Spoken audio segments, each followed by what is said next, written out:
Hello बच्चों, तो चलिए इस प्रश्न को पढ़ते हैं। निम्नलिखित सारणियों से मानक विचलन ज्ञात कीजिए। पद 5, 10, 15, 20, 25 बारंबारता 5, 6, 12, 16, 11। तो यहाँ पर देखो हमें मानक विचलन ज्ञात करना है। ठीक है, तो प्रश्न में आगे बढ़ने से पहले इस प्रश्न से संबंधित जो मुख्य अवधारणा है उसकी हम चर्चा कर लेते हैं। तो देखो मुख्य अवधारणा, तो यहाँ पर देखो हम मानक विचलन का सूत्र जानते हैं। मानक विचलन बराबर में क्या आता है, मानक विचलन को हम सिग्मा से दर्शाते हैं। तो इसका सूत्र क्या आता है, देखो वर्गमूल में सिग्मा। सिग्मा क्या आता है, देखो हमारे पास में वर्गमूल में यहाँ पर FI/DI² बट्टा में सिग्मा FI। ठीक है, ये आता है सूत्र।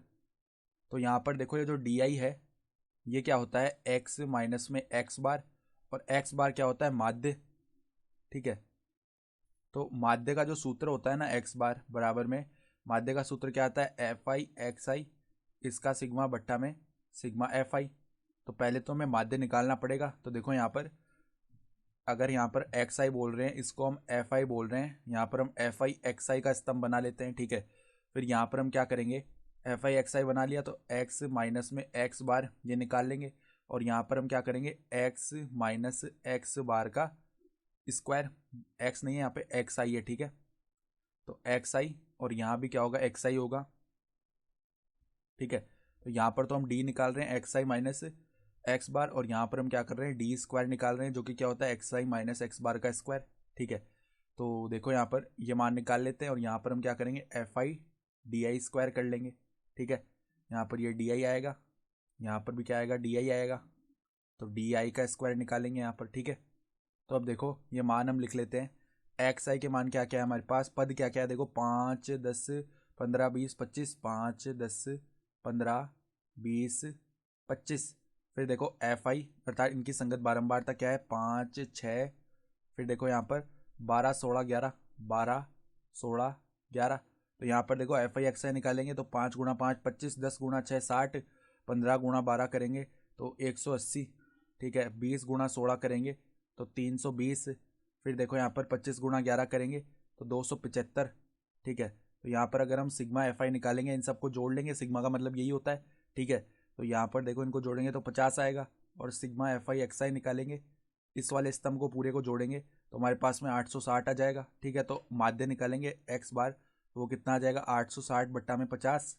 ठीक है, तो यहाँ पर देखो ये कितना हो जाएगा, 86 बट्टा में 5। तो माध्य का मान देखो हमारे पास में कितना आ चुका है, यहाँ से माध्य का मान हमारे पास में देखो क्या आ जाएगा, माध्य का मान आ जाएगा 17.2। ठीक है, तो अब हम क्या करते हैं, DI निकालते हैं। तो पहले क्या करेंगे, XI माइनस में x बार करना है ना, तो 5 में से घटा देंगे 17.2 को। ठीक है, तो हमारे पास में देखो 5 माइनस में 17.2 ये आएगा, तो ये कितना आ जाएगा हमारा, ये हमारे पास माइनस का 12.2 आएगा। ठीक है, फिर देखो यहाँ पर 10 माइनस में 17.2, तो ये कितना आएगा, ये हमारे पास में देखो यहाँ पर कितना बन जाएगा, यहाँ पर हम क्या कर रहे हैं, 10 में से मतलब घटा रहे हैं कितना, 17.2 को। तो हमारे पास में कितना मान बनेगा, यहाँ पर हमारे पास में बन जाएगा देखो 7.2 ये मान बनेगा। ठीक है, फिर देखो यहाँ पर आगे क्या कर रहे हैं हम, आगे हम यहाँ पर कर रहे हैं 15 में से घटाएंगे 17.2 को, तो यहाँ पर कितना आ जाएगा, 2.2। फिर देखो 20 में से हम घटा रहे हैं किसको, 17.2। देखो यहाँ पर माइनस का 2.2 आएगा, यहाँ पर भी माइनस का 7.2 आएगा, माफ़ कीजिएगा। ठीक है, फिर देखो 20 माइनस 17.2 ये कितना हो जाएगा हमारे पास, 20 में से घटा देंगे हम 17.2 को। ठीक है, तो यहाँ पर हमारे पास में कितना मान बनेगा, यहाँ पर हमारे पास में 2.8 बनेगा।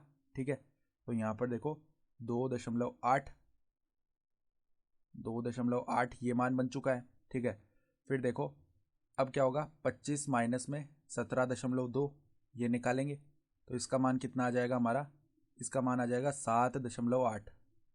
ठीक है, ये मान बन गए। यहाँ पर देखो हमने क्या किया, ये सारे मान निकाल चुके हैं हम।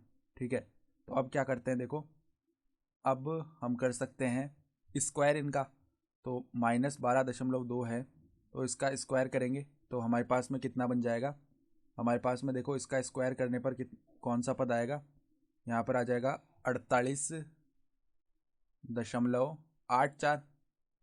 ठीक है, फिर देखो -7.2 इसका स्क्वायर करेंगे तो 51.84। ठीक है, फिर देखो 2.2 का यहाँ पर माइनस के 2.2 का स्क्वायर किया तो 4.84 आएगा।